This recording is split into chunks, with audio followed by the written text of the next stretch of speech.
your fluoroscopy when you were an x-ray student. They mix usually iodine and gadolinium, a very small amount of gadolinium because it's such a potent contrast. They mix it with some normal saline, they take out the fluid, and then they put that in, and then they work the joint, right, to get the fluid, the contrast throughout. So what's the most common reason we do an MR arthrogram? Usually check for tears and stuff like Right, that. rotator cuff tears, okay? So again, most common one is the supraspinatus. You'll see that contrast exiting out, kind of the superior aspect that goes up through that acromioclavicular joint It is where really we'll makes see it it. pop super well. It does. All right, we're seeing damage there. You can see the contrast is kind of infiltrated that whole area. So this is bursitis. Typically, you don't see the bursa unless they're inflamed, right? They're kind of hard to see if they're inflamed. Then that's just bursitis. There's a really bad So I have a bursitis. question for you. We do these a lot, but the tech was saying don't go chasing fluid Mm-hmm. because of, like you're just concerned about the joint necessarily. But at what point do, like, they do their arthrogram shoulders different than they do a routine shoulder? And at what point do you care about, like, the muscles around it? Does that make sense? So if they are doing an arthrogram, right, they've already had some shoulder imaging, whether it be ultrasound, x-ray. So the fact that they've gotten to the arthrogram stage right there, they want to look at where the contrast injection is going. You're not really looking for anything else at that point for that particular study, right? Now, a regular routine, I have shoulder pain. Now you're looking for anything, right? That could be causing, including masses and all that other stuff that can factor in. In that instance, then I would maybe not chase the fluid, but I'd get on the phone to my rad, say, I'm seeing it everywhere. Do you want more than just a shoulder? Do you know what I mean? Especially if it's like headed down to the elbow, where's it coming from? Where is it going? What else is it impacting? You want to make sure that you're doing the best study you can for your patient. Does that kind of answer your question? Yeah. Okay. But for an arthrogram, no, right? Generally speaking, you do triplane T1s, right? Fat sat, and leave it at that. Multiple myeloma, this is what we talked about. If you're seeing that kind of marrow changes in a patient, that you shouldn't be able to see it. Okay, the elbow. So let's talk about this. Obviously, humerus, yes. What are we seeing? What are those two big things that stick out there? So yeah, epicondyles, right? So which one? Medial head. That would be Medial epicondyle. Look at the whole picture, Oh, right, lateral. right? It is lateral epicondyle of humerus because that is the head of the radius, right? So absolutely single pictures like this, they have to give you a way to tell where you are in the body, right? So the easiest way to do it is to look for that radial head, right? If that's the head of the radius, It's much easier. that to is tell. lateral epicondyle, right? This side would be the medial one. What is that? The The olecranon fossa. Olecranon fossa. We're not actually seeing the olecranon. We're not that posterior, right? Head of radius. So is this the head of the ulna? No. No, right? Where's the head of the ulna? on the other end. On the wrist bone, right? Because it's the upside down bone. So make sure that you're really looking at the entire picture so you can tell which side is which, right? Okay, so elbows are a little bit interesting. You might have, we call them flex coils. I don't know what your guys' lingo is, but they're coils that can be used for multiple purposes. So in this case, they just wrapped that elbow, and you can see she's kind of at that, it's the same positioning as we would a shoulder, kind of neutral to external, thumb up. And then in this case, they did this. So what do you guys know about this position and shoulder pain? It is not easy to do, right? Generally speaking, when a shoulder hurt or an elbow hurts, this is what they do, right? So to have them do that, this is just, even do it yourself, to turn that thumb out on your elbow, you can feel the strain of the muscles. The kind of neutral, thumb up, slight external is a much better position for that, right? So doing it like this.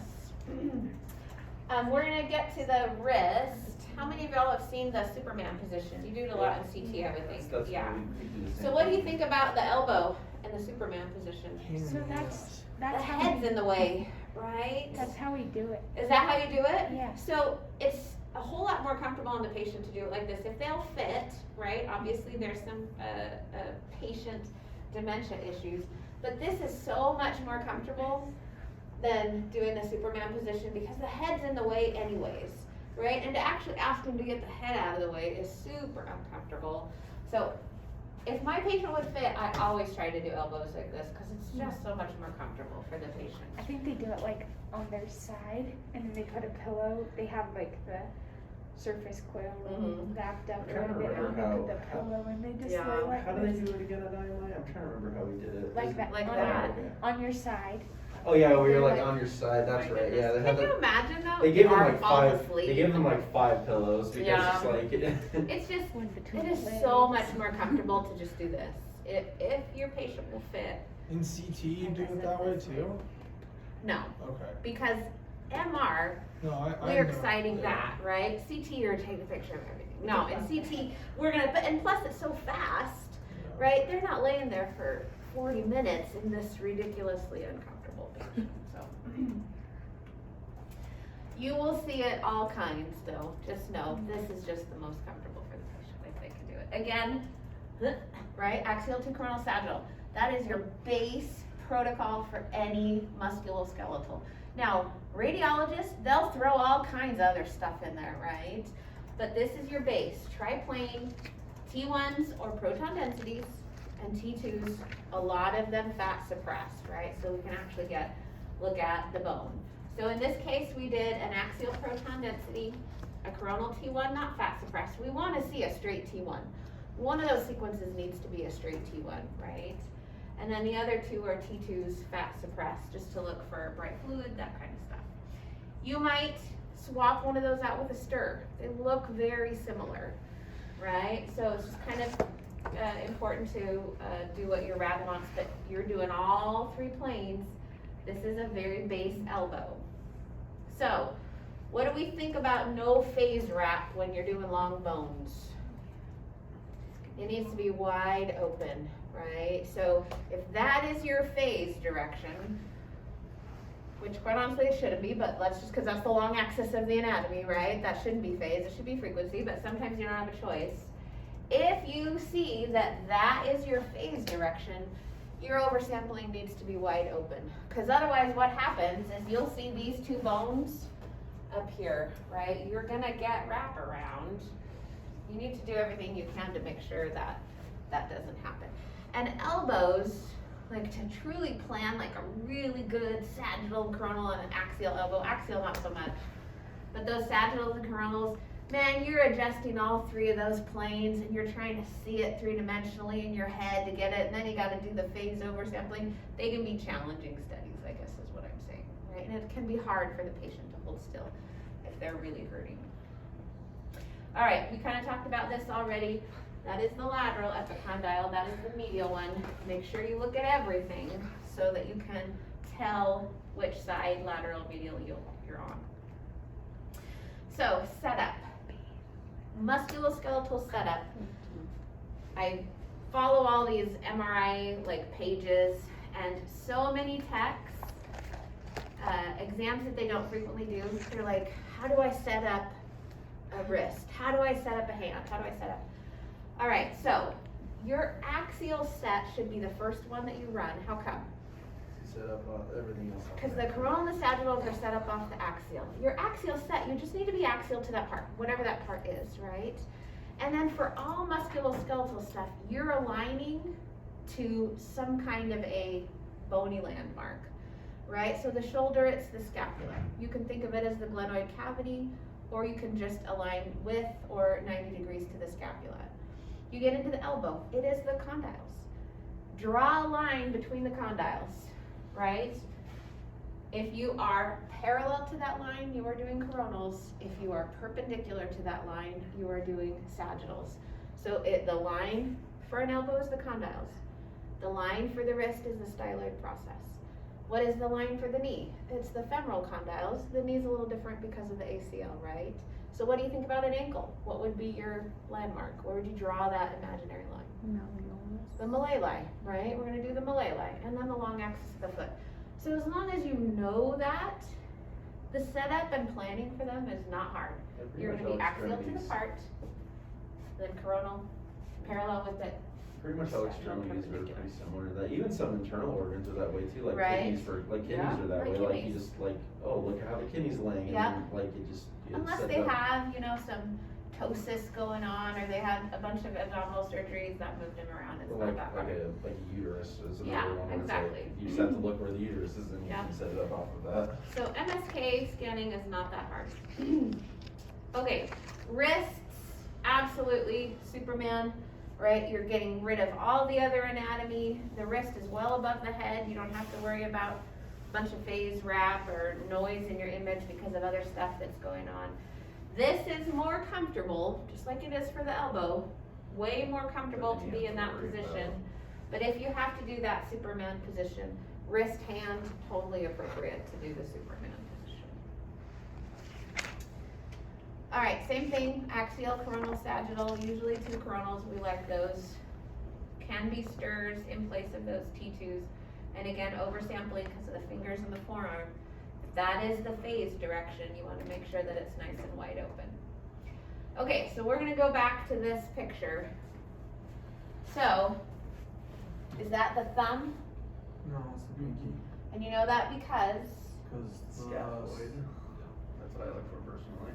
that's the radius, right? The radius distally is very wide. The radius or the ulna distally is the head. It's quite narrow, right? So that can't be the thumb because that's the radius. The thumb would be here, right? So let's review the metacarp or the carpals. So we're just barely cutting that first one that the saddle of the thumb sits on, The trapezium. right? Trapezoid. Trapezoid. no, And I then was what's looking at this one? Trapezium. Trapezium. So the trapezoid is the closest to the first metacarpal. Then the Capitate. trapezium. And you know that why? It's the Capitate. largest It's one. the biggest one, right? Hamate. Hamate. So we're just getting a little hint of that little one. Pisiform. Pisiform, the, as far as we know, largest sesamoid bone in the body, right? What's the sesamoid bone? Like a free floating bone. It's like a free-floating bone. John told us that Right. the patella was the largest sesamoid bone. So, absolutely, but the patella is thought more to be because of its size of bone. So this is the true sesamoid, right? Just a I little think bone. there's definitely different schools of thought on There that. just is, like there depending on is. who you So ask. I had an old anatomist who, that is a bone, right? So when you have like that, you're like old doctors, when they would tell me stuff, like the duodenum, was an old surgeon, he's like, no, it's duodenum. I've pronounced it duodenum ever since, right? This old ancient surgeon who's been doing it forever, I'm like, okay, he knows, right? I'll give it to him. So absolutely, patella or that bone right there, however you want. What's it called though? Pisiform. Pisiform, how about this one? Means like a pyramid in shape, but Triquetrum. triquetrum, and this one? Lunate. Lunate, which, Scaphoid. if you look under there, it has like a half moon shape, lunate. Just go with Scaphoid, what else could it be called? navicular. The Navicular, navicular, but- right, to navigate, they thought it looked like a boat. But I don't like that. No, Because it's scaphoid. confusing. There's another navicular that is actually the navicular. Right, and I yeah, prefer to call yeah. that A lot of them navicular. call that the scaphoid too, though. Really? Funny. Oh, Are yeah. are they just interchangeable? They are interchangeable. Yeah. So like, it's funny, my friend, he broke his scaphoid once. Uh-huh. And he told me, he's like, oh, I broke my navicular, and I was like, I thought he was talking about the one in his foot. And I was Uh-huh. like, wait, when did you break your foot? And he's like, Yeah. no, I broke my navicular here, and I was like, that's your scaphoid. And I had to like explain to him, like, okay, Yeah. fair enough, like, See, look, TJ. Ah. Okay, and again, it's the styloid processes of the ulna and the radius. That's the line, right? So if you're aligned to them, that's coronal. If you're perpendicular to them, that's sagittal. Alright, so very common fracture that we see is that scaphoid or navicular fracture. So again, T1s and STIRs, the most common that are done. When you see a bony fracture on T1, it is hypointense, right? Because we know on T1 bones should be bright, right? Because of the fat that lies within them. But areas of damage are going to be very hypointense. They're going to be very dark. Then on STIRs, bones are naturally hypointense, right? So areas where there's trauma, because the body's trying to fix it, Right. it's going to be very hyperintense, right? Bright. It's a way to tell them apart, one from the other. Is that why they like to do STIRs? Is it for like bony damage? Well, I mean, obviously it's one use Yeah. to straighten out I something mean, you don't is use, but- MR the modality to go to look a bone? No. Absolutely not, but they're in there. We might as well run some sequences that will show it. Well, on right? top of that, like if it's something like that where it's like, sure, it may not be broken, but it might Yeah. be hurt. you Yep, know? absolutely. So scaphoid, it only has one small blood vessel that supplies it. And if we look at the scaphoid, this is the common area that it's broke, right in the middle. Guess where the blood vessel is? Right there. Right in the middle, right? So very common that it doesn't heal appropriately. Whenever I do a wrist X-ray on people, I always explain to them why we do the navicular. I call it a navicular, but I explain. Yep, yep. Anyway, but I always have to explain to them like, cause there's only that one little blood Exactly. vessel. That's And it. if it gets broken, it can cause a whole lot of Yeah. issues. A whole lot of issues and it won't heal. Exactly. Okay, so let's talk lower extremities. Let's kind of, again, do a little bit of anatomy. So what are we seeing here? Trochanter. Greater trochanter, really can't see the lesser trochanter, we're not kind of that far back yet. So what is this called? Femoral neck, Femoral neck, the head of the femur. head of the femur, so what's this whole structure called? Acetabulum. So depending on where we are, what are we seeing here? That is the bladder, right? So if we were to kind of talk about bones, right, pubis and then ilium, we're not posterior enough to get to the ischium at this point, right? Okay, have any of you done a hip arthrogram? Arthrogram? Arthur. I know we do them at IMI. I don't think I had the privilege. You've done an of MR? doing Yep, yep. So again, triplane, AP. Did you do full pelvis? Did But one of your images? two sequences were bilateral, Okay. and then the rest were unilateral. Yep. So if they haven't already had an MR pelvis, you would want at least one of them do both bilateral. Because what do we do in X-ray? Why would we X-ray the other side? Compared. To compare. So it's kind of one of those things when you're doing hips. Not often will you do a true unilateral hip. You're gonna get one or two sequences of both of them, and then you'll decrease your field of view and do some unilateral hips. So do you do hips and pelvises head first or feet first? How do you do it? Head first. Head first routine, and then what if they're claustrophobic? Do you stick them in feet first We then? medicate them and tell them they'll be okay. So, I would always, if they even said, Honestly. if they thought maybe they were claustrophobic, I'd flip them around feet first, right? Because do we care about our feet going through? No, it's the head. And when you're doing, again, it's just like the lumbar spine. Their head is gonna be in the bore, right? It's just one side or the other, and does the head have to completely traverse the entire bore? So you can do them either way. How many of you guys do the rolling in of you should, right? So have them if they can. I know in CT we worry about hip fractures. We don't have to worry about it. If they have a hip fracture, they're not getting an MR, right? So have them bring their toes together and then tape them so that they can relax their legs. They don't have to hold their feet in that position. So very similar. So for unilateral hips, coronal and axials are the primary planes. You might throw in a sagittal, though most of the rads that I've worked with said that they offer very little. So primarily coronal and axials is what you'll do. Again, T1s, proton densities, STIRs, and fat sats are the primary sequences that you would do. All right, so look at this picture. What do you see? A lot of black. A lot of black, right? What else do you see? Is that a good quality image? No. Why do you say that? Just looks grainy. It's very grainy, which means what? Signal. Poor signal. poor signal, right? So let's talk about, why do you think there was poor signal there? I think it's a large patient. It could be a large patient. It's a stir. It's a stir, so stirs mean what?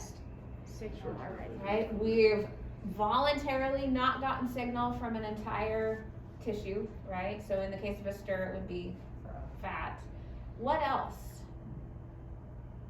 Think of a normal like pelvis versus this. Well, it's a smaller Field size. of view. It's a seriously small field of view, and it's fat suppressed. So what should you do? At an average. So obviously you can't adjust the field of view. It's single hip. We want to keep it that way, right?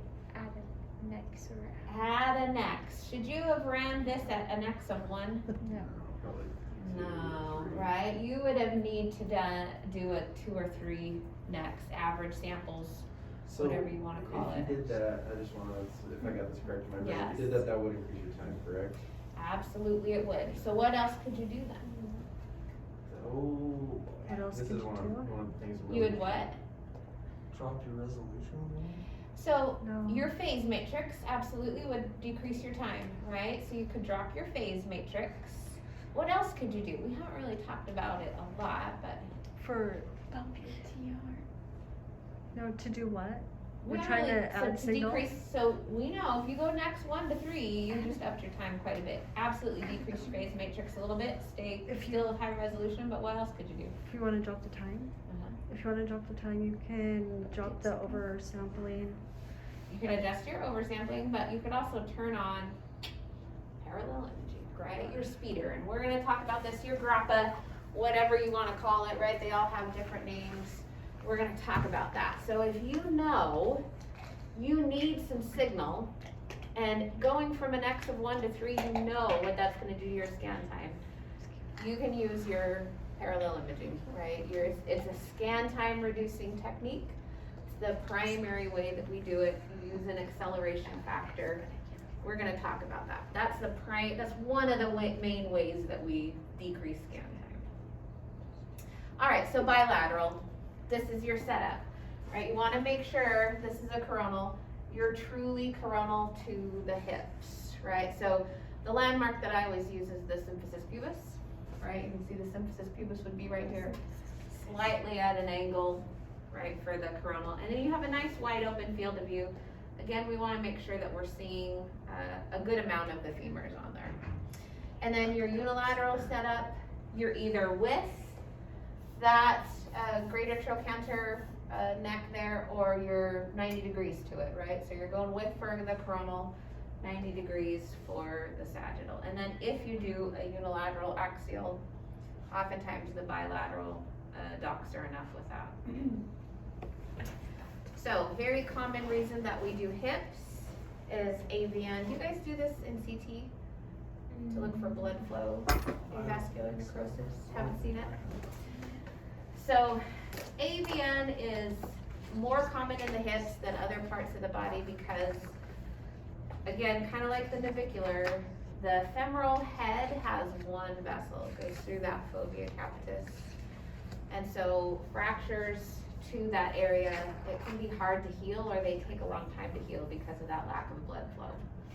So our hips we ask a lot of our hips running and walking and jumping, and it's just constant pounding that they get. And if that blood vessel gets damaged at all, then necrosis can set in. So you can see the difference. One of the reasons why we like to do bilaterals, there is a loss of signal in that area, just like we talked about when we were looking at the wrist, right? This is a T1, we're seeing that there's damage there, right? And again, avascular necrosis, osteonecrosis, they mean the same thing. Very common. So this is what it looked like on the singles. This is the bad hip, and that's the good hip. And then this is post-GAD, you can see how highlighted it is. All right, the knee, we know all about the knee. Our setup, right? Make sure that you're trying to get that ACL on the one sagittal. This is a normal ACL. That is a normal appearing Can you go PCL. back one Mhm. slide? Mhm. One more. Mhm. Didn't you show us that we angle a little bit more? You do, he's slightly angled out, so you're right, that should be a little angled in the Cause I opposite feel direction. like that's what they actually do, To the left. but cause they don't angle it. Do they put the person in the coil, No, but then they still, line up to the line up to the condyles? condyles. Wow, they shouldn't. Do you see the ACL? Like Well, you should. I mean, you can kinda see it, but it's not, Is it on one image though? Or is it like one half on one image and the other half And on that's another what image? that's the whole point of us doing that, is that we try and get, because literally, and then just think about it, if you see one part of the ACL on one image, and then let's say the upper part on another, can you tell if it's ruptured? You really can't. And so you're correct, he's slightly angled, but we should overcompensate in the other direction, right? So, lining up to this for the coronal, absolutely, but not for the sagittal. This is kind of the one, a knee is where it's very different Is that what? from, go ahead. I like to draw pictures. Yeah, of yeah, yeah. things, But for our knee, we angle the other way, not with the condyle. No, so again, let's say for example, right, you're have appropriately positioned the patient. You're straight up and down, Mhm. right? So if the patient is straight up and down, then you're gonna go that way, right? You should go that way, just because of the angle that the ACL lies at.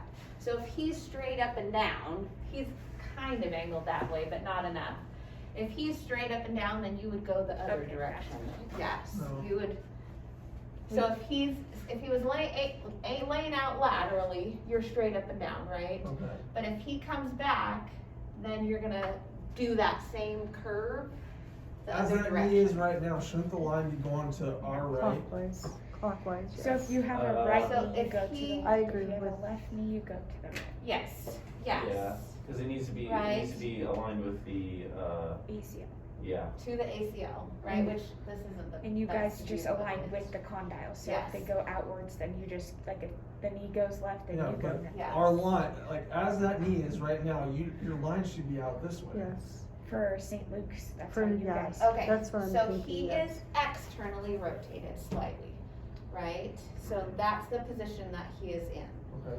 Your scan box would be straight up and down, right? So, but he's not, so you could say that he's straight up and down, then you would compensate by going with a slight internal rotation.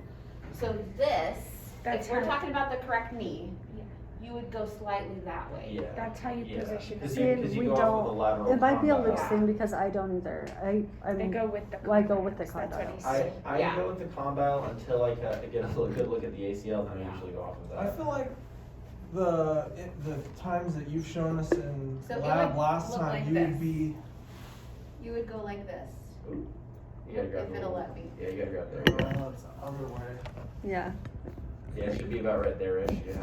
That would be and why No. do we do that angle? No, I get why we do it, I'm Because just we're saying trying it to should be line the up to other the way. ACL. If it was the other knee, yes, And if it's because how you we're position we're that loose, angling yes. internally, right? This is lateral, this is medial. You're angling internally if they're straight up and down, right? So your slice stack, if they're naturally out, your slice stack should be straight up and down, right? Because the position they're in is putting the ACL like it should be. But if they roll up, you're angling medially. You're internally rotating it to compensate. Does that make sense? But it doesn't sound like anyone around here positions that way. We do. So you do? We don't angle the patient, we angle our slice. You Yeah, angle your that's, slice yeah, back. we angle the slices, Oh, yeah. that's good. Yeah, like, that's why I We said get- we go off the lateral We get the condyle. ACL in one. Yes. How I always think about it is like, okay, which knee are we doing? Okay, we're doing the right knee, so I need to be going off of the lateral condyle, which if you're looking at it on there, Yeah. would be the left one because Yes. it's flipped. Yeah. So like, for example, this is a left knee then, Yes. we can tell because the lateral condyle Uh-huh. is on the right. Mhm. So that's what the one that you would angle it off So of. you're angling medially. And why are you angling To medially? get the ACL on Because good. the ACL is not straight up and down. right? So if you were to align yourselves sagittally to those condyles, you would get part of the ACL on one image and part of the ACL on the other because of the angle that it's at, right? So for example, the ACL lies at, like this, it's straight up and down because my leg is in that position. But if I bring it this way, now my ACL is lying like this. So you need to make sure that your slice stack mimics the ACL to see it on one slice. Does that help? No, it helps, but we don't do that. But you've never, so for I example, think it just depends on the if side it was you're at. straight up and down, right, your knee is straight up and down, your ACL is at an angle. So if you're truly lining up to the condyles, you're not gonna get your ACL on one slice. You're gonna get like the upper part on one and the lower part on the other. Okay. And your docs can't look at it and say with any certainty if it's partially ruptured or anything, because we need it all on one image. Does that make sense, Jake, at all? Yeah, he's just trying to find the lab manual from last semester. I have it. Here, let me. This Yeah. in the lab manual. Let's bring Yeah. up the lab manual. I have it. I just reminded it. Oh, nope, it's on this one. I think it's online too. Do I have it up still? Yeah, I'm looking at it.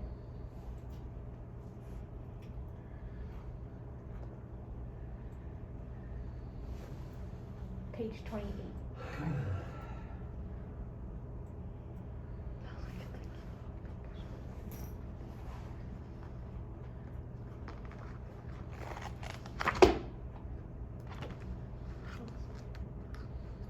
Right, so we're with the condyles there. Yeah. In Okay. this case, the patient is positioned like they should be, right? And that's why the lateral But condyle you're- is so close But that's to. why we're straight up and down. So I understand that, but your line should still be to the outside of the patella and inside of that condyle, which you're changing it. So it doesn't really matter how the patient's positioned. So, That but line should that's, stay it's the just the, same. it's just the knee that we're doing.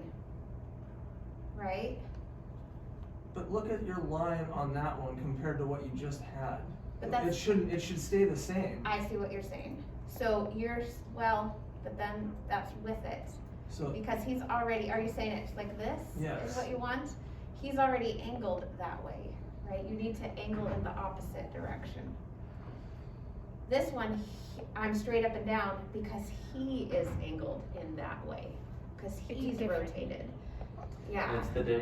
It's one's a left knee, one's a right knee. One's a left knee, one's a right knee, so that's kind of throwing you off. So, and that's my bad.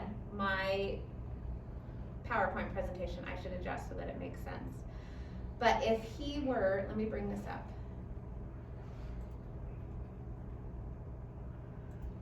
Right, now this is a different, it's the other knee, right? It's the wrong knee. But let's say he is straight up and down, right? Then in this case, if we set it up, then we would have to angle it to get that ACL. And I know it's hard to see it because the image yeah, I doesn't don't work, get it. it doesn't work right. It's not so you're using, I'm trying to see how I explain this. You're using the patella, right? the patella and the condyle, yeah. Don't use the patella, right? Because the patella can be in different locations depending on your patient. But the ACL is always in the same position, right? Always in the same position. It attaches superiorly on the femur laterally and moves down medially to the intercondylar eminence. That is what we're trying to mimic on the sagittal. So the patella is gonna be where the patella is gonna be, right? Okay. But the ACL is always in the same location, there to there, right? And so we're trying to get that on one sagittal image. That's what we align to. Somebody's having a good time. Yeah, there, geez. But you're pointing the same direct, like, yeah. Right? But if he was more off to the side, right, then he is putting the ACL where it should be, right? Then we don't have to. Your line I is think you not should- yeah, I think you tiny. should put My I think line you should- isn't perfect, I think you should put the yeah. line back to where it's supposed to be. I think it'll make a bit Yeah. more sense when you do. Because, You can see the ACL. yeah, and so, Where is it at then? I don't It's see like it. that tiny a little black. tiny black You're line. just, we're just catching a hint of it, right there, right? And that's why they always say to go off the lateral condyle, because it's so much easier to see that, Yeah. like comparatively. Or just- However, you will see plenty of patients, when you go in there that vary greatly from where the So, lateral condyle If you is. if you did a straight like this, Jake, like if you lined up to the condyles, which it sounds like some people do, Yeah. this is how the ACL lies, that blue line. There's no way you're gonna get it on one image. Does Mhm. that make sense? Yeah. So you have to mimic that ACL with your slice step. Sorry, when I'm saying condyle, I should probably be a bit more specific. Yeah. When I'm saying condyle, I'm saying this right here. Yeah, that's epicondyle, but Yeah, that's okay. epicondyle, That's sorry, okay, yeah. yeah. So that's usually, we go to the lateral epicondyle Lateral because one. it's pretty close to where the ACL is lined up. Not quite, and like I said, it changes from patient to patient. And again, you're only seeing one image, Jake. If we could scroll through the slice stack, it would probably help you a little bit. Okay.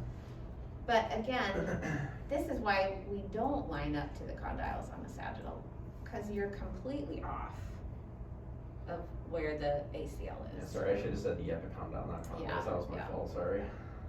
So on the coronal we can.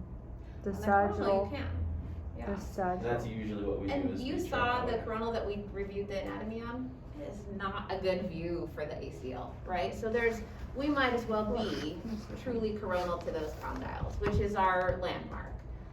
The only reason that the sagittal knees are different is because of the ACL and how it lies at that angle. You're trying to mimic that angle, right? You try and do, if you externally rotate the leg before you put them in the coil, you don't have, you go straight up and down, you will get the ACL on one sagittal image.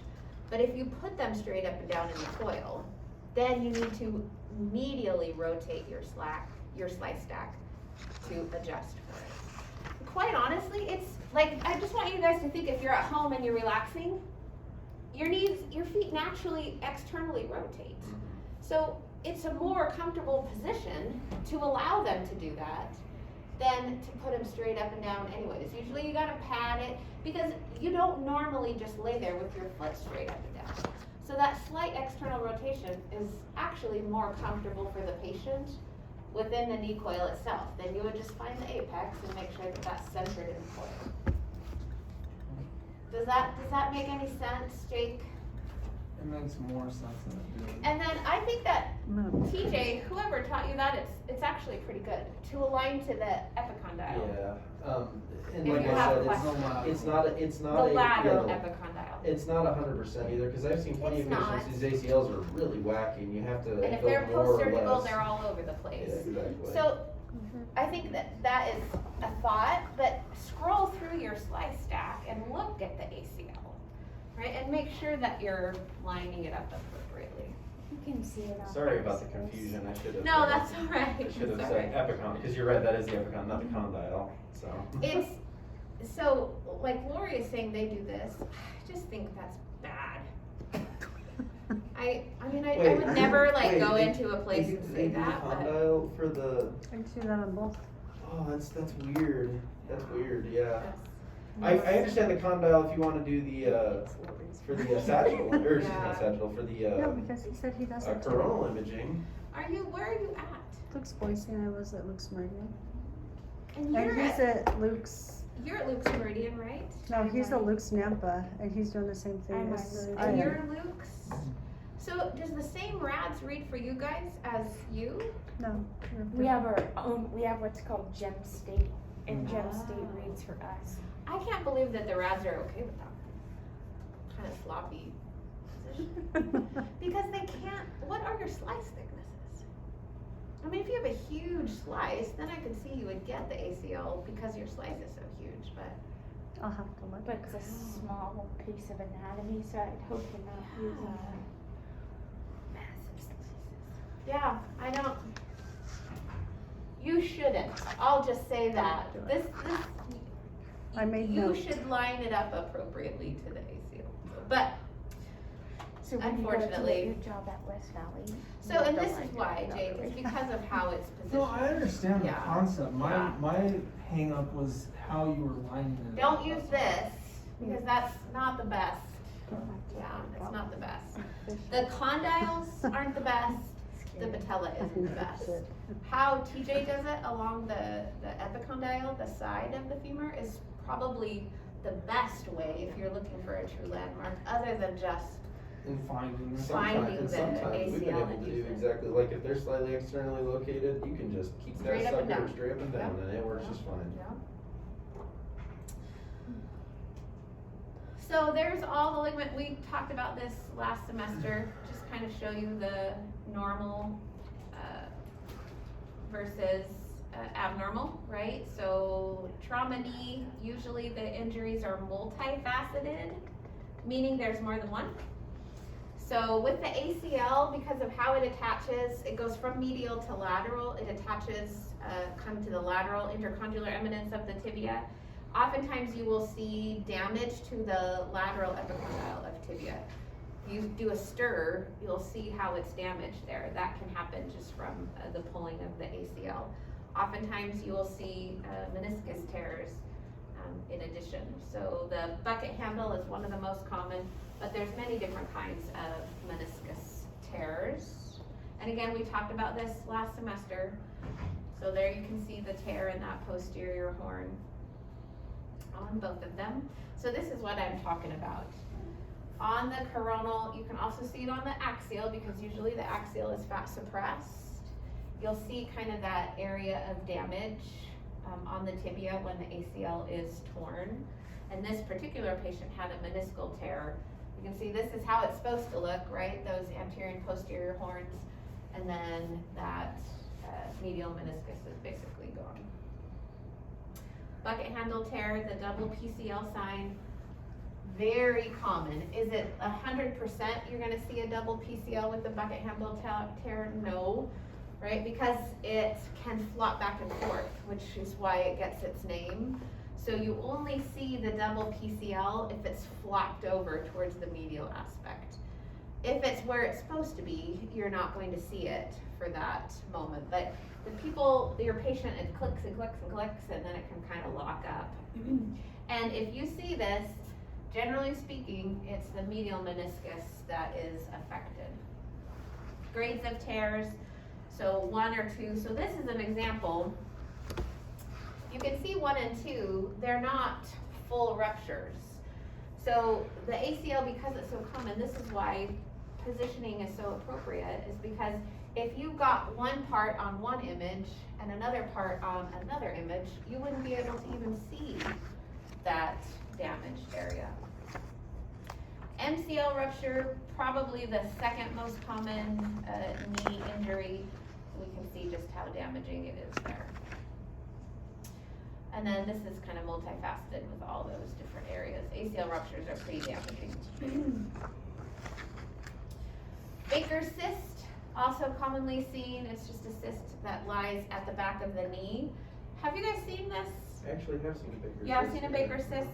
So quite often, they'll just go to ultrasound, right? And so if they see that there's a huge cyst back there, the thought is, we're so expensive, why have them do an MR? But if they see anything else, because they do musculoskeletal ultrasound all the time, let's see they're seeing that maybe there's some damage to the MCL or something like that, then they'll come to us.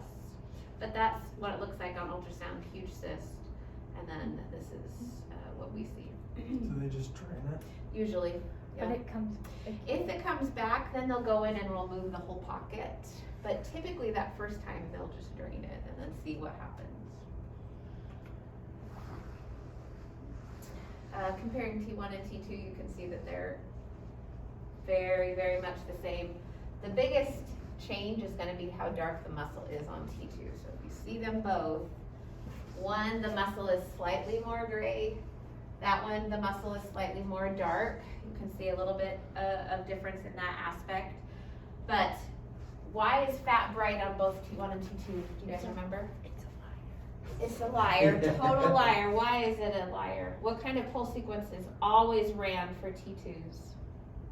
Fast spin echo. A fast spin echo. So we always say the 180-degree pulse can't rephase spin, except in the case of fat, right? And that's because it's already thrown off of the precessional frequency because it's carbon shielded, right?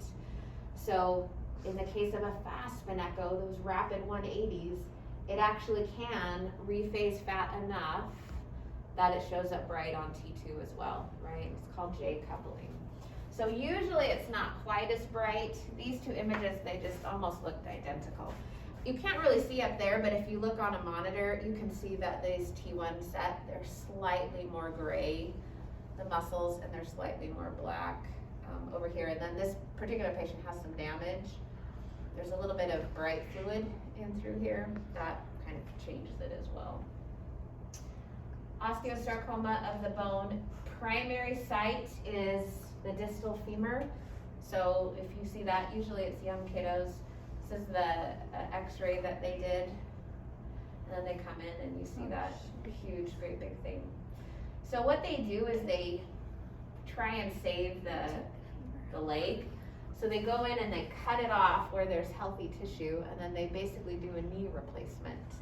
And if this is a young kiddo, which you can see those epiphyseal plates, sometimes they have to go back in there 5 years later and make a longer one to have your legs be the same length as you're growing. So it kind of depends on the age. All right, ankle foot. Do you guys have a, is that what it looks like? Yes, So it's a combo? exactly. Yeah. Well, it's minus the handle, but yeah. It looks Minus the pretty much handle, like that. yeah. So you might also get one, this is knee, ankle, foot, right? This is kind of a Hybrid. way to, yeah, buy one $80,000 coil and do all three, right? So ankles, let's just kind of again review some anatomy. What bone? Tibia, Talus. talus, Calcaneus? calcaneus, yep. So obviously it's the bigger bone that is the tibia. So then what is this then? Lateral medial. Malleolus. Malleolus. So it's the tibia. So the. So is it the lateral? Medial. Is it the lateral No, it's malleolus? medial. No, it's medial. So your fibula lies lateral. I got tripped up for a I second. know. Again, same thing, right? All the same. Okay, let's review. Yeah. Tibia, it's the bigger one, it has to be, right? Talus, calcaneus. So, what do you think? Cuboid? No. Cuboid? No, is that navicular or cuboid? That's navicular, that's right? navicular, Right in okay. front of the talus. Oh, yeah, okay. Right? And then it's kind of hard. I mean, obviously we're medial, right? So I'm going to say that, yeah, Cuneiform. that's maybe medial cuneiform, that's intermediate cuneiform, however you pronounce it, something like that. I think I do have it labeled out. Lateral and medial Is is there what a I did. fracture there? I don't see. Where are you looking at? I thought the lateral and, well, if you go back. Oh. Thought the cuboid and the lateral look like, but I guess it's not. Never mind. I think it's just like a weird artifact or something. And so this is T1, our proton density, so bony things would look hypointense, they'd look dark, right? Okay, there's the anatomy. Again, our line for the ankle is the malleoli. You would just line up parallel to it for coronal, I perpendicular, right? Feet are challenging. 4 feet, mid feet. Yep, yep, Achilles tendon. yep. Oh, So I haven't seen Achilles that ruptures, very common with basketball players. The most common, I don't know if you guys, you can YouTube it, when Kobe Bryant, and he ruptured that thing completely. And it didn't even look like he did anything really crazy, but basketball players often will see it typically between the ages of 30 to 50. Quite honestly, it's more 40 to 50 when you see it, because egos, right? You're old, and I can say it because I'm that age, but you don't think you're old, right? You're like, I don't feel old. I can still play some ball. No, you can't. You can't play like you could when you were 18. Go ahead and try. And then we get them, right? And they've done all this thing.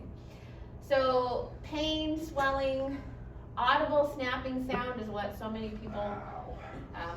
say that they've done. And it's kind of the like pushing off thing that tends to do it, or sudden stops, or. So they can actually see it on x-rays, so do you see it right there? Very nice, sharp Achilles. Mhm. This is what we want. And then on this side, you almost can't even see it, right? It's like it's not even there. So this is a normal Achilles. This is what it should look like, that big, deep, dark tendon. And then here, obviously, this is a T2 fat suppressed. You can see there's a bunch of fluid. We see an end there, and then we see an end there. Sometimes you'll even see it where it's like all twisted up because it's pulled back on that side, depending on where it ruptured. This is another one. You can see it's all twisted. Pretty funky, yeah. It's always funny how like, oh sorry, go for it. I was just gonna say, it's always funny just how like, you think about like all the things that aren't going wrong with your body right now, right? And then you just like hear about all the things that can go wrong. Oh, and yeah. it's like, how am I still alive? Yep. I did ultrasound for years, Uh-huh. and I haven't done ultrasound I haven't done it like full time since 2008. And like I was putting dishes away the other night, and my new cupboards, you know, it's like way up high, and I call it my little bitch because it just, like I was putting dishes away, and that thing just, I almost dropped it Oh, because no. I just hate it. And yeah, I was putting dishes away. Why is that hard for me? Because I'm old, that's why. There you go. Okay, foot, this is our last one. Osteomyelitis feet. Do you guys do a foot for a foot?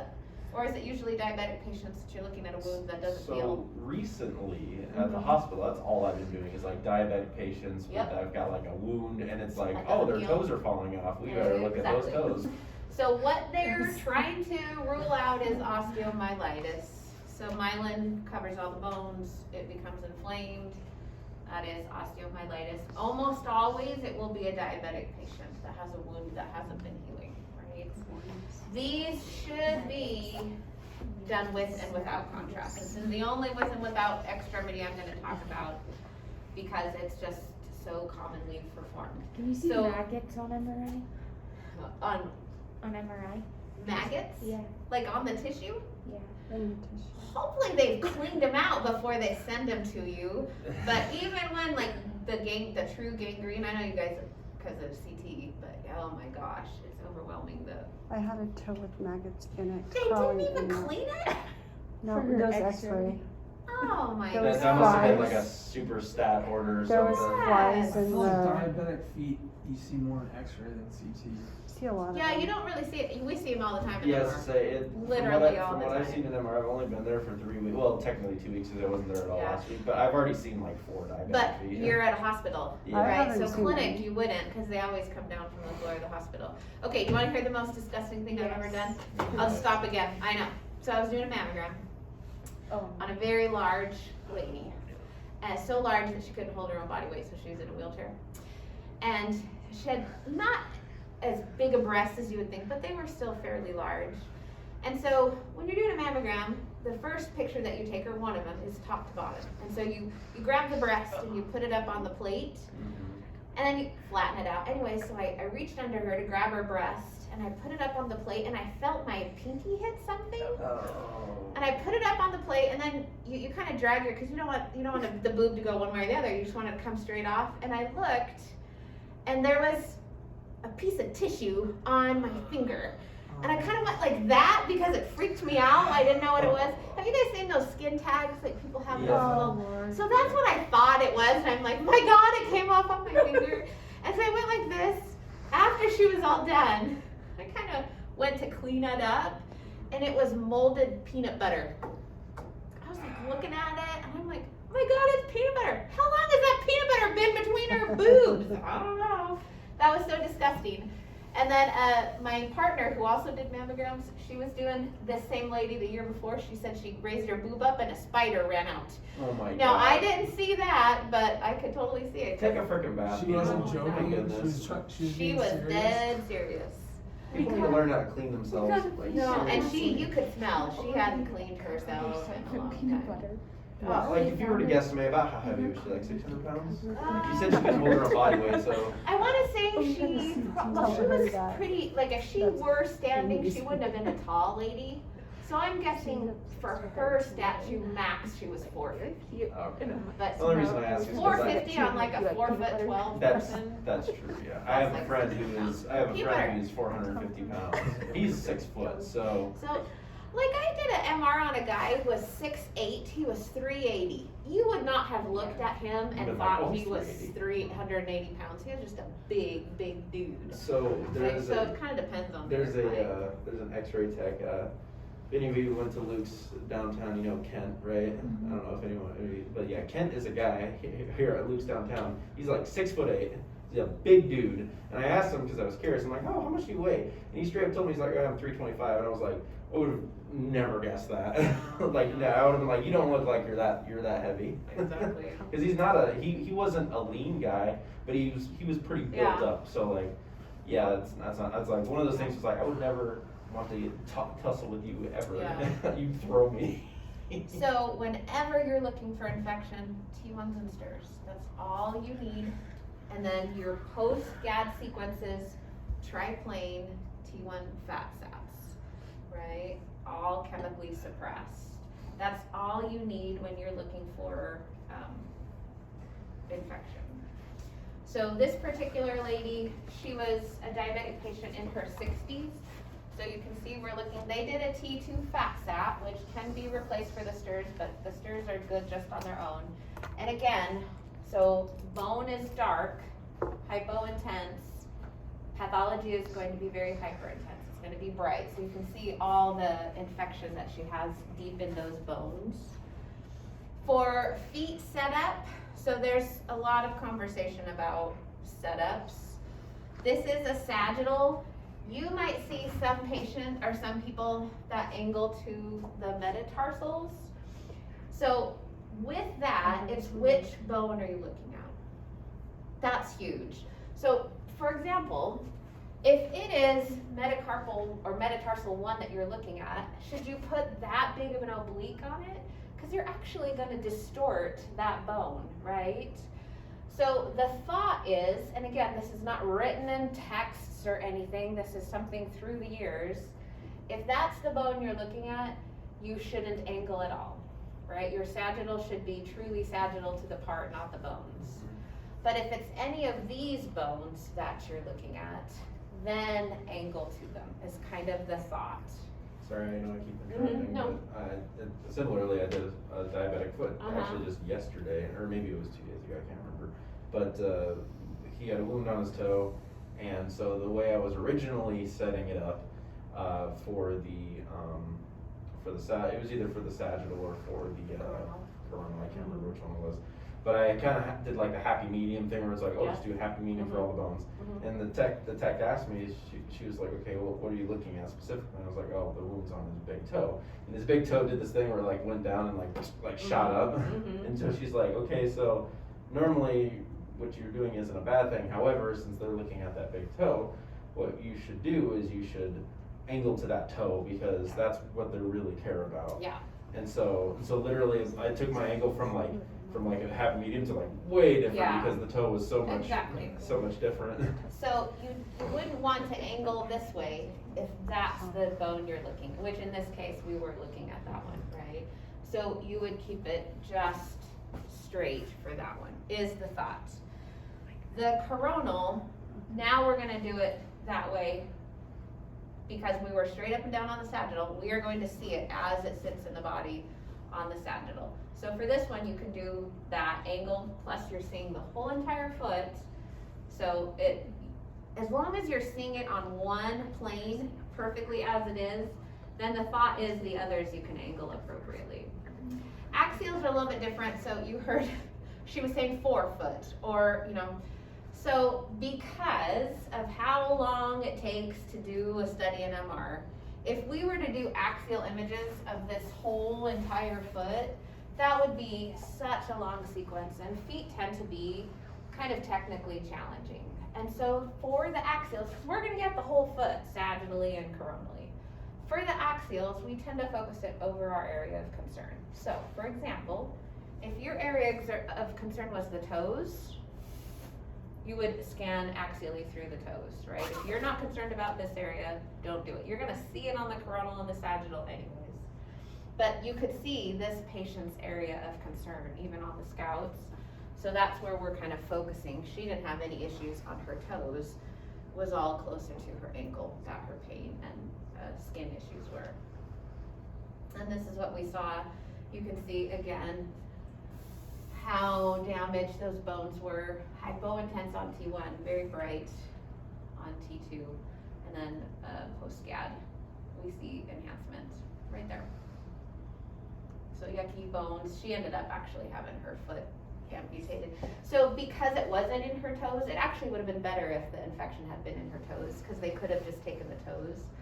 But because of where her infection was, it eventually moved completely into her calcaneus, and they had to amputate just above the Malay line. So she lost her whole foot because of the infection. And guess how this started? Her cat scratched her. Yep. That was it. Okay, so next week